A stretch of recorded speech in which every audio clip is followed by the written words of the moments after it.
Décontracte, décontracte, décontracte. Relâche. Pas de tension, relâche bien. Souple, souple.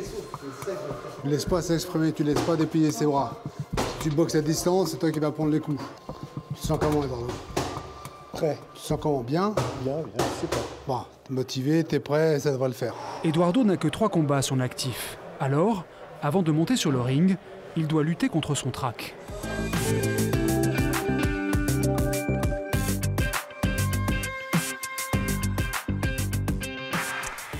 Allez, au programme aujourd'hui donc de la boxe, un sport à la frontière entre risque et plaisir qui séduit de plus en plus. Ils sont aujourd'hui plus de 50 000 licenciés rien qu'en boxe anglaise. Or si ce sport violent séduit les hommes comme les femmes, c'est peut-être un signe des temps, une façon de faire face au stress de sa vie, aux tensions de la société. Un exutoire sans doute, mais aussi une discipline exigeante qui n'est pas sans risque, surtout quand on monte sur le ring. C'est un reportage signé Pierre-Luc Perrin et Fabien Motte.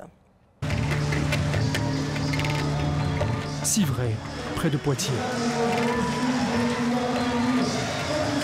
Pour clôturer ce gala de boxe anglaise, 2 boxeurs professionnels vont s'affronter.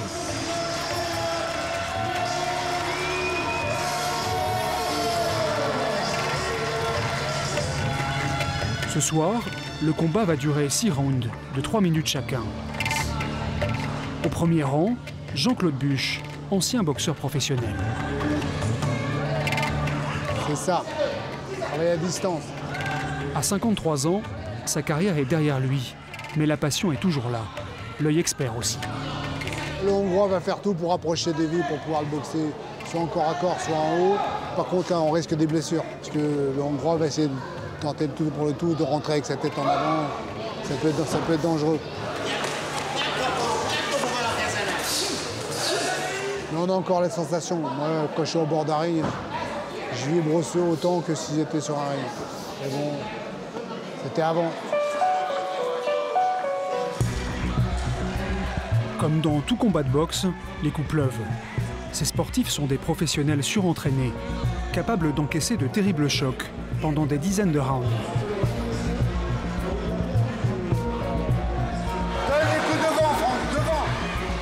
Les gants amortissent la violence des impacts, mais le cerveau est ballotté à l'intérieur de la boîte crânienne et s'y cogne. Un uppercut trop puissant peut provoquer une altération des fonctions neurologiques. C'est la commotion cérébrale. Symptômes, perte d'équilibre, de mémoire, vision double et parfois perte de connaissance. C'est le chaos.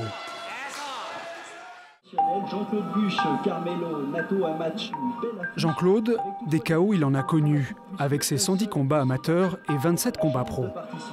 Comme lors de cette demi-finale de championnat de France en 1992. Après avoir gagné les 9 premiers rounds, il reçoit un crochet dans le menton. Là, c'est alors qu'un coup pas plus fort que les autres. Donc, je me retrouve au tapis. Là, je suis un peu dans... Là, je suis dans le coltard. Je suis sonné.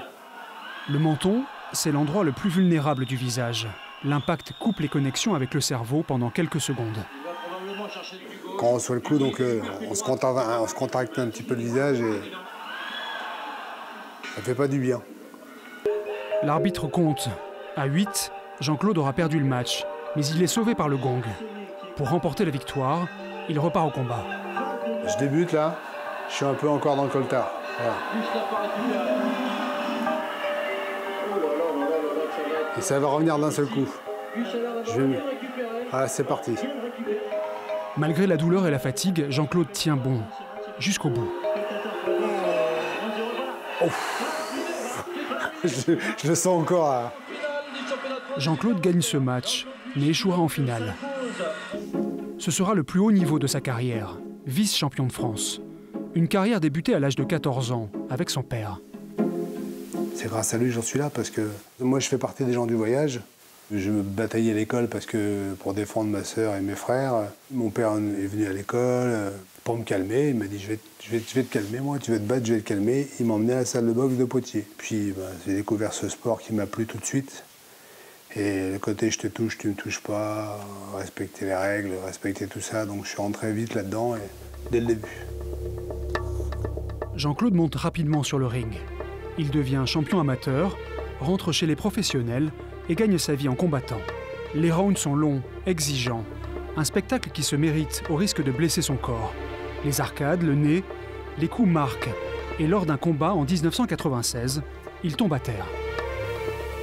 La tête a heurté le sol, donc je me suis assommé. Puis je me suis retrouvé dans l'ambulance, max oxygène et tout. Je me suis réveillé tout de suite. J'ai voulu repartir au vestiaire et ils m'ont dit non, on va passer un scanner, c'est obligatoire. Voilà, j'avais pris un mauvais coup au mauvais moment et puis tout le monde a eu peur. Heureusement, il n'a aucune séquelle. Mais il se dit qu'il a fait son temps et décide d'arrêter sa carrière, conscient des enjeux pour sa santé. Recevoir trop de coups à la tête n'est pas sans risque. En jeu, les traumatismes irréversibles causés par l'accumulation des commotions cérébrales. Le docteur Sherman est neurologue, spécialiste des sports violents comme le rugby ou la boxe. Après la commotion, il y a un syndrome post-commotionnel, donc avec tout un cortège de signes, de symptômes fonctionnels, mal de tête, 80% des cas, vertige, fatigue, troubles du sommeil, troubles du caractère, troubles de l'humeur, qui vont durer de quelques heures à quelques jours, voire quelques semaines. À long terme, certains boxeurs peuvent développer un syndrome appelé démence pugilistique, une dégradation des fonctions neurologiques se rapprochant des symptômes d'Alzheimer ou de Parkinson. Perte de mémoire, troubles de la personnalité, des fonctions motrices, dépression. Certains pensent que Mohamed Ali en serait atteint. Problème, pour poser le diagnostic de démence pugilistique, il faut juste ouvrir le cerveau. Même si le docteur Sherman estime que 20% des boxeurs professionnels pourraient développer ces troubles, la pratique de la boxe a beaucoup changé. En fait, c'est des boxes qui ont totalement évolué depuis un siècle. Il faut bien voir qu'un boxeur professionnel faisait 300 combats dans une carrière avant. Actuellement, c'est 30 combats. Avant, il y avait, je ne sais plus combien de rounds. Maintenant, les rounds ont énormément diminué. Il y a beaucoup moins de traumatismes qu'il y en avait avant. C'est pas du tout pareil d'être boxeur en 2015 ou 2016 et boxeur en 1920. Aujourd'hui, c'est le grand jour pour Eduardo et Jean-Claude, son entraîneur. Après des semaines de préparation, ce jeune étudiant de 20 ans va participer à un gala de boxe amateur. Mais avant ça, passage obligatoire devant les représentants de la fédération. Et ça commence par la pesée. 63 500. Pour équilibrer les affrontements, les boxeurs ne doivent pas dépasser le poids correspondant à leur catégorie. 73 700. Le poids est parfait. Deuxième examen, cette fois-ci devant le médecin. Ça va, pas de problème de santé, t'as jamais eu de problème particulier, pas de médicaments, non, t'as pas été enrhumé ces derniers jours, pas de blessure non plus. Non. Pour protéger les sportifs, la Fédération française de boxe anglaise impose une visite médicale avant chaque combat. On regarde les fonctions vitales essentielles, le cœur et la tension, et la respiration, parce que ça, et les blessures au niveau de la face, si des fois il y avait des blessures qui auraient été un petit peu cachées. Bon, là c'est pas le cas, ce monsieur est parfait, donc très très bien. Pour quelles raisons vous faites cette visite Je crois que c'est toujours nécessaire surtout dans ce genre de match où les coups sont assez durs, et les coups de poing entraînent toujours une résonance dans la boîte crânienne. Il y a toujours une onde de choc qui se produit à chaque fois dans la boîte crânienne, et il faut s'assurer que le sujet est en très bonne santé physique. On va regarder la tension. Le docteur Chambard sera aussi médecin de ring. L'arbitre pourra l'appeler à tout moment si la santé d'un boxeur est en jeu.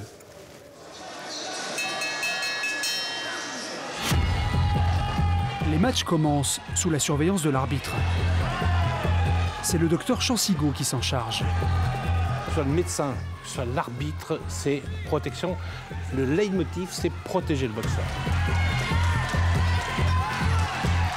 Si le boxeur a pris un coup sévère, l'arbitre arrête le combat et le compte. Jusqu'à 8. Et s'il n'est pas capable à 8, c'est le chaos.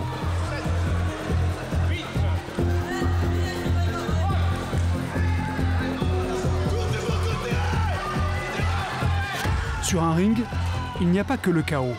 Hématomes, arcades sourcilières ouvertes, fractures. Malgré la protection des gants, les coups peuvent blesser. Fracture de mâchoire. Fracture de mâchoire. Là, bien sûr, le médecin de ring va s'en rendre compte tout de suite, va arrêter le combat. Les fractures de nez, on voit les fractures de nez. D'ailleurs, tout boxeur qui saigne, qui a été ramené dans son coin pour se faire essuyer et qui saigne beaucoup, on l'amène dans le coin du médecin pour vérifier qu'il n'y ait pas une fracture de nez qui nécessiterait l'arrêt du combat. Mais ça, les médecins de ring sont toujours très vigilants et ne laissent pas passer des choses comme ça. Dernier match avant celui d'Eduardo. Décontracte, relâche. Pas de tension, relâche bien, souple. Tu ne laisses pas s'exprimer, tu ne laisses pas déplier ses bras. Tu boxes à distance, c'est toi qui vas prendre les coups. Tu te sens comment, Eduardo? Prêt. Tu te sens comment? Bien, super. Bon, t'es motivé, t'es prêt, ça devrait le faire. Eduardo n'a que 3 combats à son actif. Alors, avant de monter sur le ring, il doit lutter contre son trac. Tu m'enlèveras ta boucle d'oreille quand même. Oui, bien sûr. Ah oui, c'est pas un défilé de mode. Hein. Pas encore. Vous savez, à chaque fois, avant de monter, on a toujours ce petit stress derrière. Mais je pense que c'est... Même les grands champions, ils sentent toujours cette sensation-là. Hein. L'objectif, c'est de faire le maximum, essayer de remporter la victoire. Dernière préparation. Sous les gants, ces bandages permettent de protéger les mains des fractures.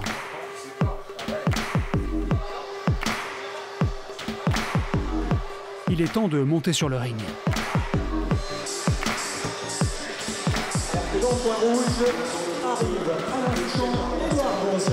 En boxe amateur, le casque est obligatoire lors des 10 premiers combats. C'est bon. Boxe offensive. Allez, c'est parti. Première reprise.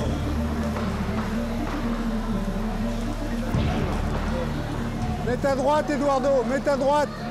Fais gauche-droite, fais gauche-droite. Enchaîne. Allez. Dis-moi ce que tu attends. Ça marque pas des points, ça, Eduardo. Plus de coups. Ah, c'est pas normal.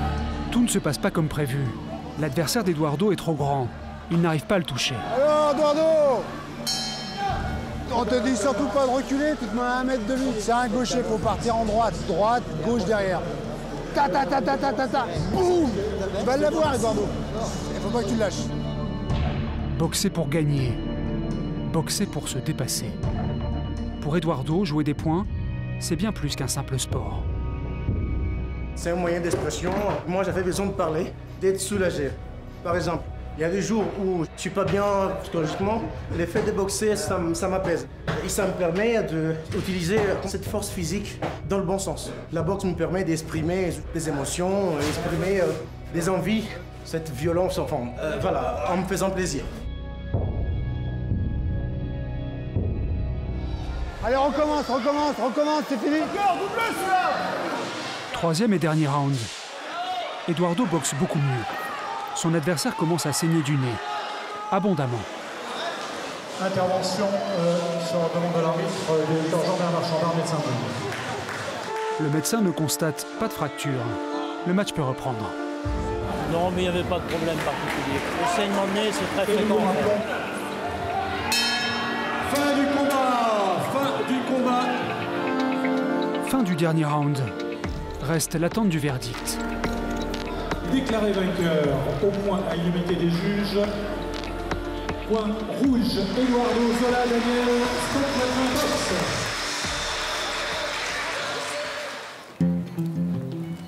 Julie, 33 ans, travaille dans l'édition. Après 3 ans d'arrêt, elle se rend 2 fois par semaine à sa séance d'entraînement de boxe thaïlandaise. Après des années de compétition, la passion s'était éteinte. Trop d'investissement et de sacrifices. Mais l'intensité des entraînements a fini par lui manquer.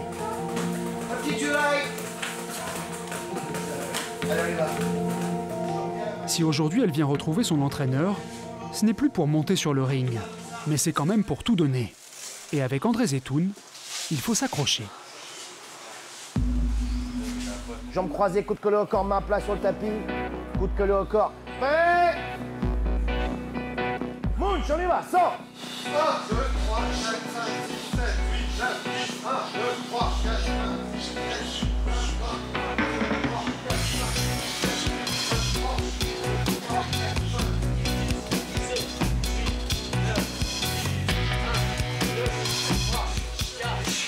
Circulaire. Rentre la tête, Julie, travaille pas en force. Penche pas le corps. Le corps droit, circulaire. La dureté des entraînements avec André Zetoun, elle sait ce que c'est. 10 ans qu'elle a ouvert la porte de cette salle pour la première fois. Elle était venue y chercher un peu d'apaisement. la boxe comme une thérapie. Dès petite, j'étais très attirée par les arts martiaux. Et en grandissant, j'avais beaucoup de tensions à évacuer. Retrait de buste, on y va, tiens, on danse. Beaucoup de rage en moi. Il fallait un bon moyen et sain d'évacuer tout ça, quoi.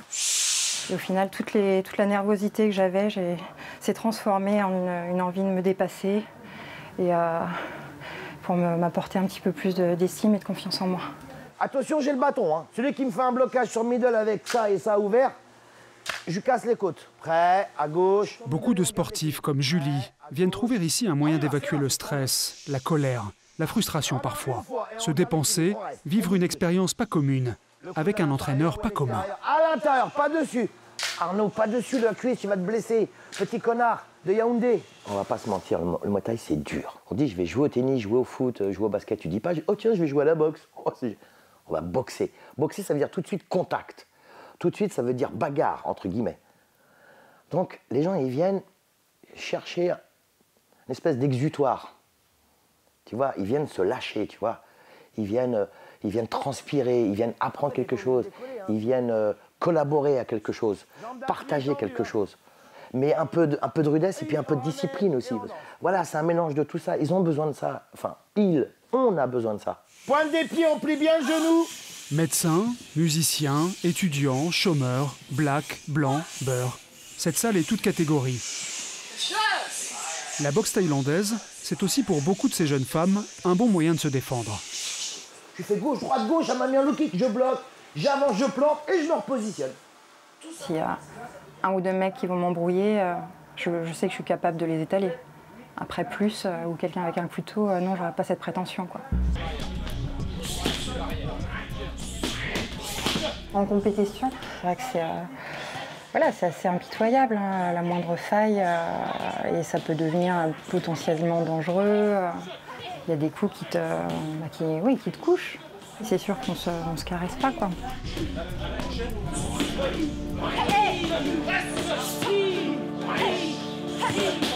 Julie est devenue compétitrice parce qu'elle avait besoin de connaître ses limites, d'aller au bout d'elle-même, pour enfin se trouver, malgré les blessures, malgré la douleur des combats. La douleur, on la ressent pas tant que ça. Voilà, moi je me dis toujours, tant que je suis debout, je continue. Mais après un combat, oui, on a l'impression d'être passé à la moulinette, ouais, on est en miettes. Mais bon, ça c'est pas grave, c'est pas très grave. Quand on gagne, après, la douleur c'est secondaire. Après tant de mois de travail intense, tu gagnes, là c'est une joie indescriptible. Et quand tu perds, la terre s'arrête de tourner. Je suis vraiment très contente d'avoir pu vivre cette aventure-là. Ça a été très riche, très intense.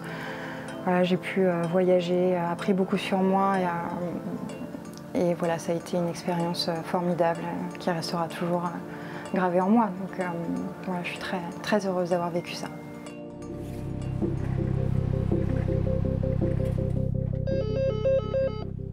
Bonjour, je viens pour le cours de boxe. Merci. Centre pénitentiaire de Poitiers-Vivonne. Comme tous les vendredis, Jean-Claude vient donner un cours de boxe aux détenus. Bonjour. Salut les gars. On fait un petit peu la course à pied. Tout le monde est prêt. Allez, on roule. Hop! Hop! 600 détenus de courte et longue peine sont enfermés ici. Hop! Pour participer au cours de boxe, il faut faire une demande administrative et avoir un comportement irréprochable. Recule pas. Hop! Encore. Hop! Jean-Claude intervient en milieu carcéral depuis de nombreuses années. Il croit au bienfait de son sport et ne fait aucune différence entre ses élèves. C'est des gens comme les autres, hein, qui ne se comportent pas comme les autres, malheureusement, pour ceux qui sont là. Ils en veulent à la société, ils en veulent à un tel, ils en veulent à un tel, donc ils ont besoin de se défouler, ils ont besoin de... Ça les canalise bien, ça leur fait un monstre, et physiquement et psychologiquement. Je touche, je me protège. Hop! Hop! Le sport, c'est un mode de vie en prison. C'est très très important. Ça enlève le stress, ça sécrète de l'endorphine, ça nous permet de dormir. Parce qu'après un entraînement comme ça, on dort bien. Hein.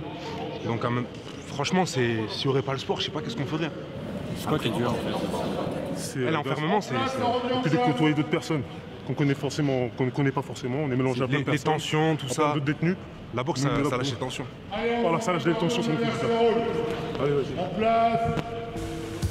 Jean-Claude connaît le manque de discipline de ces boxeurs d'un jour.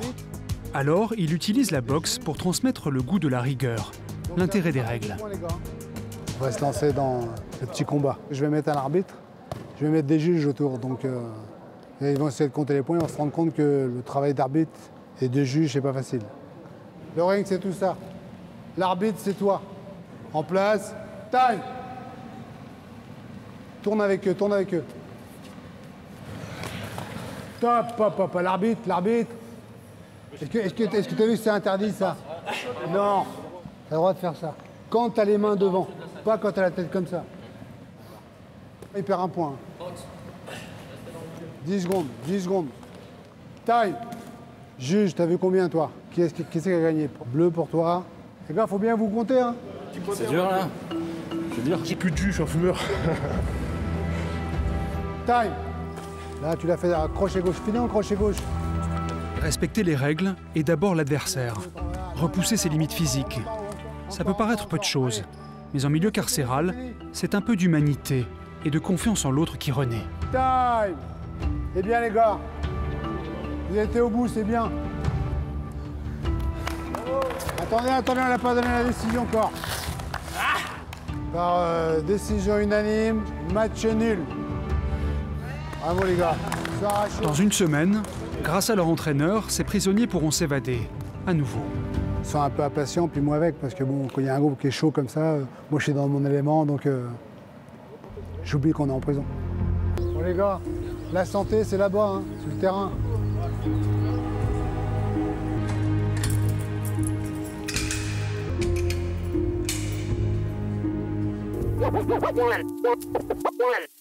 Un peu de musique, c'est parti. Demba a 25 ans. Chaque matin, il court dans sa cité de Pantin. Dans quelques jours, il va participer à un combat de boxe thaïlandaise. C'est comme si j'étais conçu pour faire du sport. Je suis fait pour ça. Ça donne un sens à ma vie. Sans le sport, il manque quelque chose. Et sans la boxe, il manque quelque chose. Après une dizaine de combats, c'est encore un jeune compétiteur. Mais sa victoire en Coupe de France il y a 2 ans l'a motivé pour remonter sur le ring. Il se verrait bien enrichir son palmarès, mais il en connaît le prix. On peut avoir une blessure, c'est ce qu'on redoute le plus. Après un combat, souvent on est blessé, ça peut arriver. C'est un peu compliqué. La blessure, c'est pour un boxeur, je pense, ça peut arrêter une carrière. C'est comme dans tous les sports. Et je pense que ça fait peur à tous les sportifs. Pour éviter la blessure, il faut s'entraîner dur. Comme lui répète souvent son coach André Zetoun, si tu mens à l'entraînement, tu seras puni sur le ring.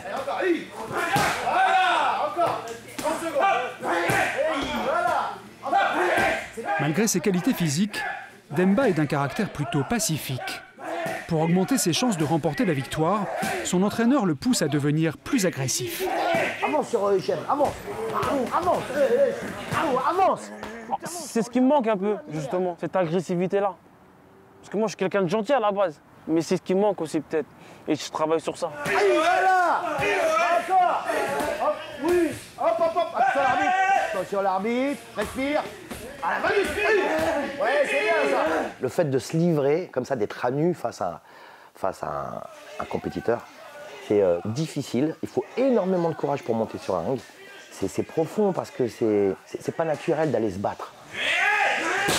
T'es dans un état second, quoi, tu vois. Est-ce qu'il y a de la peur? Bien sûr, il y a de la peur, il y a le doute, il y a toutes les formes d'émotions que tu peux ressentir au quotidien, comme le courage, la détermination, la peur, la trouille. Tu as des gens dans les vestiaires, ils sont tendus, ils sont blancs, il y en a qui vomissent, il y en a qui sont marrants, il y en a qui sont speed. C'est là que tu te rends compte que t'es humain, quoi. Tu vois, c'est ça qui est génial. Demba, il y a une petite surprise pour toi. Alors, pour motiver son boxeur, André met à contribution toute la salle. La sénégalaise, j'en veux pas. Hein. Moi, je veux des coups de poing de malien. Il faut que ce soit du. Trop du même là. Prêt? Demba, t'es prêt? On y va!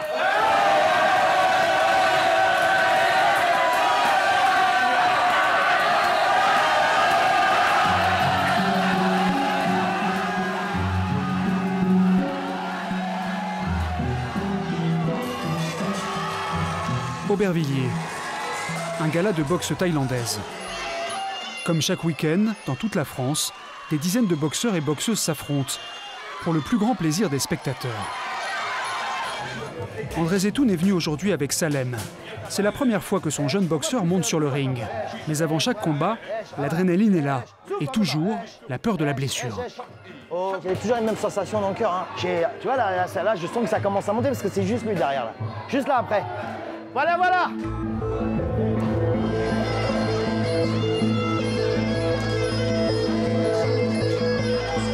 Marc.